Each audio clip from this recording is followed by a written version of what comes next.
Well, Xoli, what I can tell you, and if you could read the frustration of the faces in the room, what is currently taking place now is that the Commission is on a short adjournment. Well, this is an indefinite adjournment because the Commissioners are trying to decide whether or not Dr. Mashazi must continue with her statement. We understand from the evidence leader that there are just 5 more questions that she needs to get through. And you'd understand that this is quite pressing because they wanted to get through her statement to make space, of course, for Newzroom Afrika, the police minister, on special leave. And so there is really that time constraint, as you'd understand, that a report must be given by the 17th of December. And so what we understand currently, Xoli, is that the commissioners are deliberating whether or not Dr. Mashazi will continue with her statement. 5 more questions that we're hearing from the evidence leader. But you also heard as well, Xoli, the frustration coming from evidence leader Sillo. They're talking about the fact that they are trying, but they seem to be hitting a brick wall. One can only tell from not only the answers that are being given by Dr. Mashazi, but also the body language, that there is quite a lot of frustration in the room. This has really been the theme and really the pattern of the day. Sometimes, answers that have been given, other times a little bit of hostility, but really throughout the day we have been able to hear the side of the now retired city manager of the city of Ekurhuleni. But let's take the viewers a bit back, perhaps maybe to look at what we've heard throughout the day. We know that Dr. Mashazi really started off her statement speaking about the issues within the city of Ekurhuleni, specifically the Metro Police Department, and speaking, of course, about the sexual allegations that were leveled against the then Chief of Police, Isaac Mapiaya. She spoke about several women talking, rumors, murmurs about the kind of happenings that were happening within the corridors of EMPD, sexual favors, women not being promoted unless they were close to specific individuals. But in her statement, she specifically mentioned the then Chief of Police, but also spoke about the reinstated spokesperson, Gilebohile Tepa, saying that she was quote-unquote known as an angel of the former Chief of Police. Have a listen. Do you say it as a fact that Colonel Tepa had an improper relationship with Chief Mapiaya, and in particular, and maybe let me put it as specific as what I think you're suggesting, she had a sexual relationship with Chief Mapiaya? Is that what you're saying? Exactly. And you have evidence of that you will include in your supplementary statement? Evidence of them having an affair. Did you ask for evidence from Xolani? No.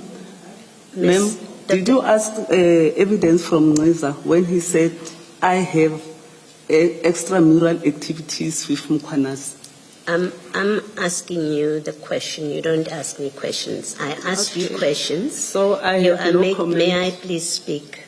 You are a witness. You have to allow me to speak, and I will give you the chance to answer. You make very serious statement about Colonel Tepa. I'm not speaking about anybody else at this point. I'm speaking about Colonel Tepa. You make a very serious allegation about her. And what I'm asking of you is, if you know as a fact, can we have it in your statement if it is a fact? Because Colonel Tepa will have to deal with this. Thank you very much, ma'am. Colonel Tepa herself also, she said, I have a close relationship with Mkhwanazi.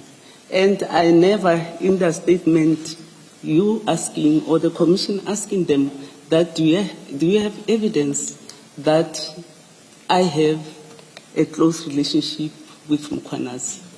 Okay. So it's the same answer, ma'am. All right. Thank you for that answer. For the record, Doctor, it was actually Commissioner Baloyi who engaged Mr. Nqiza on the nature of the relationship. So I'm just saying, for the record, it should become clear that the statement did not just pass without engagement. Commissioner Baloyi engaged Mr. Nqiza to get an idea of what exactly the proximity, I think that's the word Mr. Nqiza used, what exactly he meant by proximity. So Mr. Ntsiza was engaged on that issue, for the record. All right, Veronica Makhoali, the viewers may not have seen what just happened, but it is to you now to tell us what has happened. The commissioners seemed to have re-entered the room while we were playing this soundbite. Just fill us in on what they said. Well, of course, Xoli, as you just mentioned, the commissioners came into the room to alert us. As I said, there was, of course, that adjournment indefinitely, but we have been told that the initial program of us starting tomorrow at 2 p.m. in the afternoon has now been moved to 9:30. And I'm assuming this is, of course, to make more space for Dr. Mashazi's statement. But I'm going to bring in Jeremy just to talk to us a little bit about exactly what the commissioners had to say in that moment, and perhaps maybe what was being deliberated in the room there during that indefinite adjournment.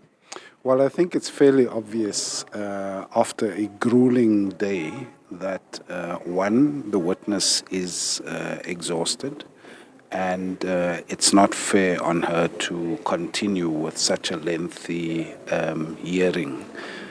So we will resume at 9:30 tomorrow morning to complete the testimony of Dr. Mashazi. And then at 1400 hours, 2 p.m. tomorrow, we have the Minister of Police, who, of course, is on a leave of absence, Mr. Mkhwanazi. And, of course, making room for Mashazi then obviously, throws in a bit of a spanner in the works in regards to the deadline for the commission. Just talk us through what we need to essentially finish off in regards to her statement tomorrow.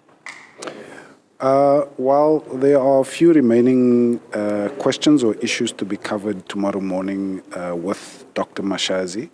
And then, of course, we get into Mr. Mkhwanazi's testimony tomorrow afternoon.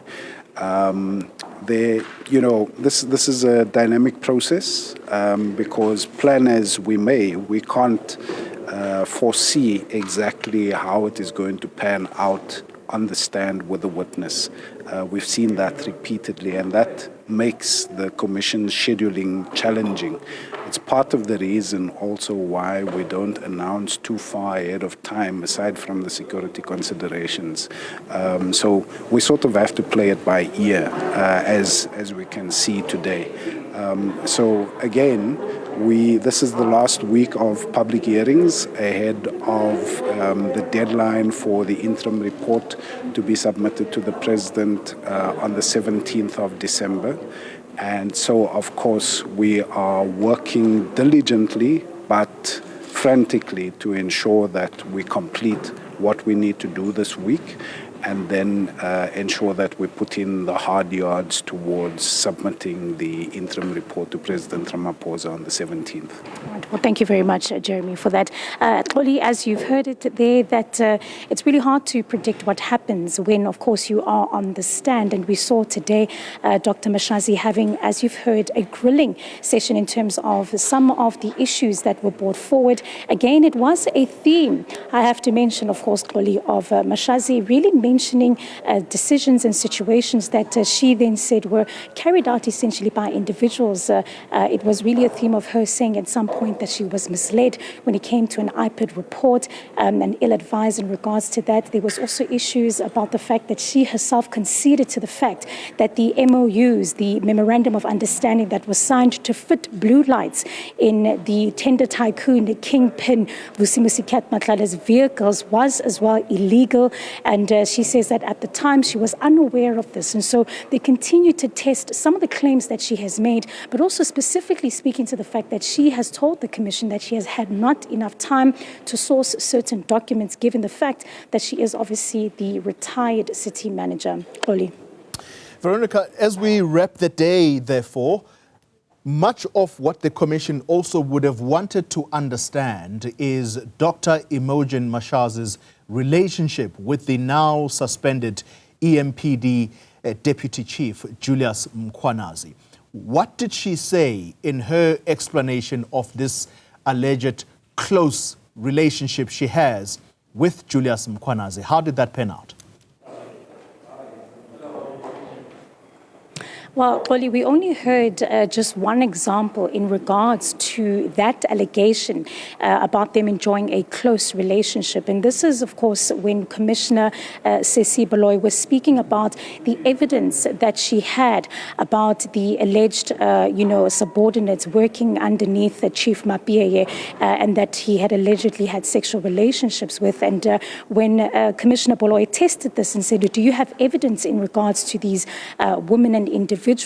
Of course, while not throwing away the allegations, she then said to the commissioner, well, if it is an issue of evidence, where is the evidence that needed to be brought forward by the head of employee relations, Xolani Ngciza, in regards to the, as she quoted and said, extramural activities between herself and Mkhwanazi. But when it comes to that close relationship, this has yet to be tested.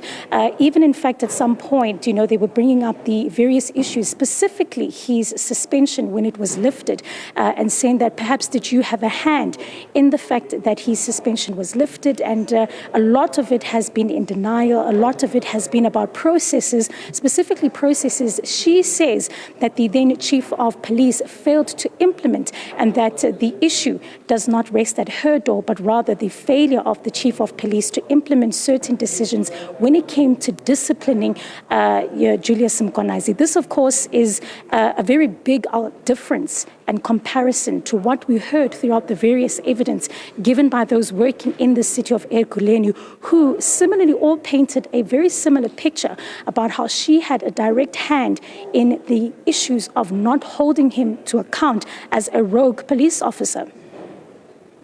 Thank you.